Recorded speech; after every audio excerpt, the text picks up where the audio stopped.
Engineer Ejaz ने उमर अब्दुल्ला के बयान को गुमराहकुन करार दिया। उन्होंने कहा कि दफा 370 की मनसूखी के बाद वादी कश्मीर में तरक्की की रफ्तार काफी तेज हो गई है।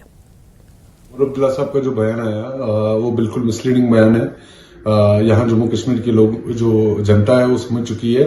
इन्होंने पहले डीडीसी के चुनाव में भी यही बोला था कि हम डीडीसी चुनाव लड़ेंगे और धारा 370 को वापस लाएंगे, और बाद में आपने देखा जम्मू कश्मीर के लोगों ने किस तरीके से उनको रिजेक्ट किया।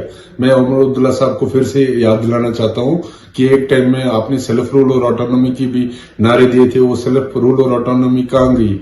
और दूसरा, जो धारा 370 हटने के बाद यहाँ डेवलपमेंट हुई, मैं मानता हूँ वो सराहनीय है। चाहे G20 हो, चाहे फिर यहाँ फार्मूला रेस के जो इवेंट्स है वो हुए, या फिर IITs, IIMs, या हर घर जल, हर घर पानी, हर घर पावर, ये जितनी सारी स्कीमें ये बिल्कुल इसीलिए पॉसिबल हुई क्योंकि धारा 370 नहीं है।